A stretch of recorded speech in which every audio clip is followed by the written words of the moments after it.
अगर आप कहते कि नहीं नहीं नहीं महाराज आप झूठ बोल रहे हैं, संसार हमारा अपना है, तो सुनो ये कथा। एक गुरु का एक चेला था, रहा होगा उसका नाम आशीष दास, एक बाबा आशीष दास।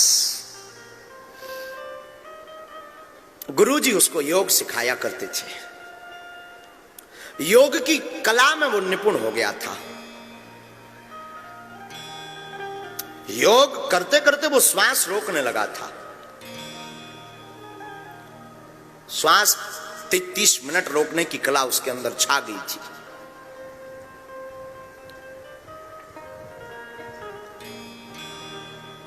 एक दिन 4-5 दिन गुरुजी के पास नहीं आया तो गुरुजी ने पूछा क्या हुआ? गुरुजी ब्याह हो गया। तो गुरुजी हंस गए, बोले अब तो तुम गए काम से। क्यों? ब्याह हो गया मतलब अब तुम किसी काम के नहीं बचे। हाँ, गए काम से। वो हंसा, महाराज आप कैसी बात करते हो, हमारी धर्मपत्नी चंद्रमुखी है, बड़ा प्रेम करती, बिना खाना खाए हम जब तक पाना लें वो नहीं पाती, हम जब तक सोना जाए वो सोती नहीं है, घर का पूरा काम करती, बड़ा ध्यान रखती, नहाने जाए तो कपड़े रख दें, नहाने के लिए सामग्री रख दें, वस्तुएं रख दें, बड़ा प्रेम करती। महाराज आप तो महात्मा आदमी, आपने कहाँ पत्नियों का सुख देखा, हमें तो हमारे बड़े ठाट बाट बढ़ गए जब से पत्नी आ गई, घर में एकदम प्रसन्नता छा गई, आनंद छा गया, मंगल छा गया, किलकारियां गूंजने लगी, और क्या कहना महाराज, दिल एकदम गदगद रहता, मन प्रसन्न रहता। महात्मा बोले वाह, तब तो तुम बिल्कुल काम से गए। तो आशीष दास और हंसा, जय हो आपकी, ये क्या उल्टी उल्टी भाषा बोल रहे गुरुजी आप। देखो हम तो प्रैक्टिकल वाले आदमी हैं बेटा। गुरुजी ने कहा तुम्हें लगता है कि तुम्हारी पत्नी इतना प्रेम करती है, तुम्हें लगता है तुम्हारा परिवार इतना प्रेम करता है, एक उपाय है। क्या? बताऊंगा, कान में करो, इधर कान में एक पूरा मंत्र फूंक दिया। अगर तुम्हें लगता कि तुम्हारा परिवार तुमसे बहुत प्रेम करता तो ये प्रयोग करके देख लो, समझ में आ जाएगा। वो गया घर, जो गुरुजी ने कहा था, तो जाते ही धर्मपत्नी भाग्यवान, हाँ जी स्वामी जी, हे नाथ प्राणनाथ आप आ गए। वही मीठी मीठी बात है, मीठा जहर कह दो तो अतिशयोक्ति नहीं, स्वीट पॉइजन। हे प्राणनाथ स्वामीनाथ, भाग्यवान आज हमारा खीर खाने का बड़ा मन है। हाँ अभी बना दे महाराज। तुरंत दूध बूध ला करके, काजू किशमिश ला करके उसकी धर्मपत्नी, जिसका नाम था लक्ष्मी, वो बढ़िया सा मीठा मीठा सा बढ़िया खीर बनाने लगी। प्रसाद तस्मई चढ़ गई, आनंद के साथ तस्मई चढ़ने के बाद में वो कहती महाराज आप कहो तो चरण दबा दूं। तो आशीष दास कहता नहीं नहीं नहीं, नहीं ठीक है, जो गुरुजी ने बताया था उसे तो वो प्रयोग करना था। तो आशीष दास चढ़ गया अपने, जो उसका घर था छप्पर वाला, उसमें एक लकड़ी लगी हुई थी मोटी सी, उसे म्यारी कहते हैं, गांव की भाषा में उसे म्यारी बोलते हैं। तो वो उस म्यारी पर खप्पर छाने का ढोंग करके चढ़ा। तो इधर उधर खप्पर वप्पर करके वो गुरुजी ने जो विधि बतलाई थी, तो वो उस म्यारी पर दोनों पांव फंसा करके लटक गया, सिर नीचे कर लिया और म्यारी में इस प्रकार का फंदा बना करके लटक गया। 2 मिनट 3 मिनट 4 मिनट 5 मिनट, वो 10-15 मिनट में खीर तब तक सिद्ध हो गई, बन गई। गुरुजी ने कहा था कि श्वास खीर बनते ही रोक लेना। उसके पास तो वो कला थी, क्योंकि योग का विद्यार्थी था, पारंगत था, निपुण था। तो उसने श्वास को रोका, श्वास को रोका तो पत्नी आई, और पत्नी ने वही अपने मीठे स्वर में कहा, नाथ ओ प्राणनाथ स्वामी प्रसाद बन गया, आओ खीर पालो। अब इन्हें तो गुरुजी ने सिखा रखा था, ये तो हूं हाँ हूं कुछ ना बोले, लटके सो लटके युगदम। हाँ, पत्नी फिर बोली, थोड़ा जोर से बोली, शायद सुनाई नहीं, नाथ अरे स्वामी जी प्रसाद बन गया, खीर बन गई, आओ पाओ। फिर मौन। तीसरी बार फिर आवाज लगाई, क्या हुआ, कोई जवाब क्यों नहीं दे रहे? अभी तो बड़ा खटर पटर कर रहे थे, अभी तो बड़ा शोर मचा रहे थे, खीर बनाने के लिए हल्ला मचा रहे थे, आखिर हुआ क्या? पत्नी गई, देखा लटके हैं।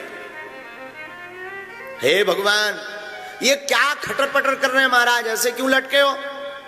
हाथ एकदम पकड़ा और हलाया, उठो महाराज, क्या कर रहे हो, क्या हुआ?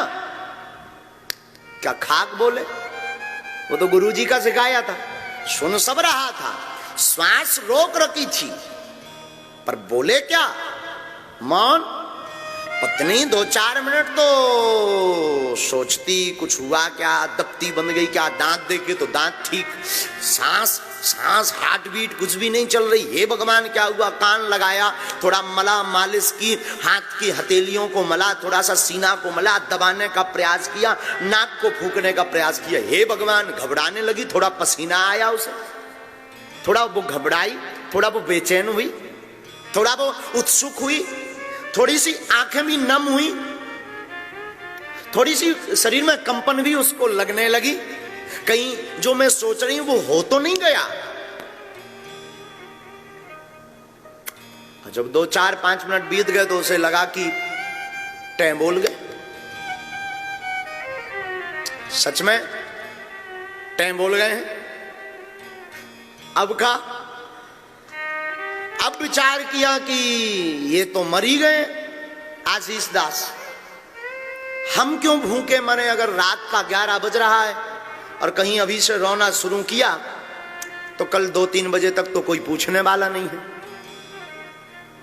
क्योंकि सब आ जाएंगे, और रात का समय और ऊपर से दिन भर की भूखी और फिर रोना, तबीयत फिर खराब। एक काम करो, ये तो चले ही गए हैं, 2 मिनट और घपा घप खाओ, पेट टंकी फुल करो, फिर दबा के रोते हैं। और हुआ क्या? धन्य है धर्म पत्नी, यही किया उसने, दबा के खीर का कटोरा लिया और देखते देखते 2-4 कटोरा सटका गई रड़वाल। हाँ हाँ हाँ,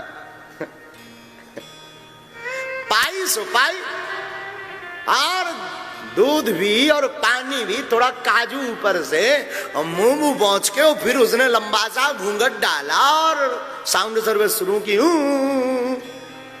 तो गांव वाले, घर वाले सब आ गए। हे भगवान क्या हुआ, हे भगवान क्या हुआ, क्यों रो रही? घर वाले भी आ गए, सासू मां भी आ गई। अभी तो ये ठीक थे, अब ना जाने क्या हो गया, मुंह नहीं बोल रहे, लटके। घर वाले भी बड़े चिंता में। देखा आशीष बाबा लटका था। आशीष बाबा क्या हुआ? अब वो भले बोले भी क्या, लगी ये रोने, ये तो सब देख रहा था। जन हो, खीर खाने के बाद रो रही हूं, वाह, चला भाई, जो होता है। लोग आए, सुबह हुई, स्मशान बनने लगा, किसी के आंसू बंद नहीं हो रहे, सब रोए जा रहे। सुबह प्रातः का, बड़े गौर से सुनना ये कथा, ये हमारी आपकी सबकी कथा है। वही मरघट की वही तैयारी होने लगी, एक डबला लाया गया, करवा लाया गया, लकड़ियां बनाई गई, रिश्तेदार आ गए, गमगीन हो गया, एकदम सूनापन छाने लगा एकदम। पत्नी अपनी याद में रोए, अपने अतीत को ध्यान कर करके, माता पिता अपने अतीत को ध्यान कर करके रोए। हमने बच्चे को हाथ में खिलाया, भोजन कराया, सब रोए जा रहे। जैसे तैसे करके उनको नीचे लाया गया। अब ले जाने की बारी आई तो महात्मा, वो जो आशीष के गुरु थे, वो आए। बीच बीच में एक आध बार इसने चढ़े चढ़े सांस ली, और फिर वही क्रिया तो उसकी मजबूत थी योग की, वही क्रिया करे बार बार। गुरुजी आए तो गुरुजी ने देखा, ओ मर गया, राम राम राम। पांव पकड़ के सब रोने लगे, घर वाले भी, माता भी, पत्नी भी। हे महाराज, आप तो बड़े सिद्ध हो, महापुरुष हो, अमलात्मा हो, साधनाएं हैं आपके पास, तो मंत्र विधा है, आप जिंदा करो ना। तो महात्मा ने कहा कि हम जिंदा कर देंगे। बोले वाह, अब तो घर वाले बड़ी चमचमाती आंखें, चेहरे पर थोड़ी मुस्कुराहट छाने लगी, रोना थोड़ा कम हो गया। महाराज फिर जल्दी करो, देर हो जाएगी, शरीर दुर्गंध देने लगेगा। अच्छा एक काम करो, दूध लाओ एक कटोरा में। एक कटोरा में दूध आया, कटोरा का दूध लिया और महात्मा ने वो आशीष दास के ऊपर से 7 बार यूं यूं यूं यूं घुमाया और कहा कि ये तो जिंदा हो जाएगा, पर ये जो दूध पिएगा वो मर जाएगा। अब लो एक और नई आफत, अब दूध किसको पिलाया जाए? तो सबसे पहले पिता को कहा, तुम्हारा तो बुढ़ापा है,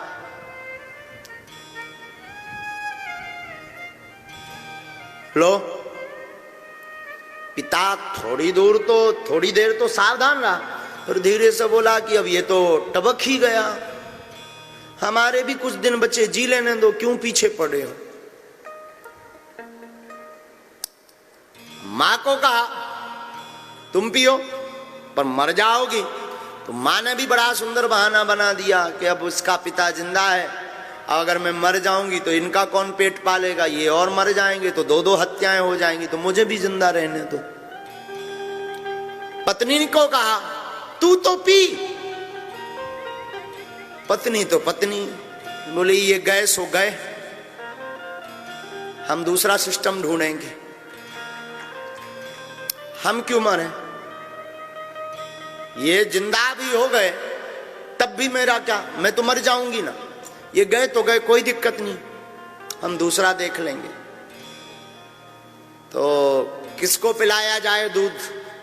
सबने कहा महाराज आपके आगे नहीं ना पीछे कोई, आप ही क्यों नहीं पी लेते? लो महात्मा ने दोनों हाथ जोड़े, जय हो कलयुगी हरो। वाह, अरे महाराज, फिर तो प्रवचन देने वाले भी बड़े जुड़ जाते हैं, लोग बड़े बड़े, महाराज संत तो होते ही हैं शरणागत भाव वाले, दूसरों के लिए प्राण दे देते, दधी चीज ने अपनी हड्डियां दे दी थी, आप नहीं पी सकते हो, अपने शिष्य के खातिर नाम रोशन हो जाएगा। ये गुरु ऐसा भी है, गुरु बोले जय हो चेला हरो। वाह वाह मेरे चेलो। प्रवचन देने वाले भी बड़ी बड़ी लंबी लंबी प्रवचन बातें ढूंढ लेते हैं। साधुओं का तो जीवन परोपकार के लिए ही होता, परोपकाराय पुण्याय पापाय परपीडनम अष्टादश पुराणेषु व्यासस्य वचनम द्वयम्। अब तो लंबी लंबी महात्मा ने कहा ठीक है तो मैं पीऊं? अरे बाबा की जय, गुरु जी की जय। अरे लंबे लंबे जयकारे लगने लगे, फूल फेंकने लगे, लौटने लगे सब चरणों में, कोई करे अरे भैया ये गुरुजी नहीं भगवान है भगवान। अब तो लंबी लंबी प्रशंसा होने लगी। महात्मा ने वो कटोरा लिया और पिया, सिर पर हाथ फेरा, बेटा उठो, हो गई लीला। और आशीष कौन मरा था? आशीष तो नाटक कर रहा था जगत को जानने के लिए, और वो उठा और गुरु के चरणों में गिर पड़ा। सच कहूं तो गुरु और परमात्मा के अलावा कोई तुम्हारा नहीं है।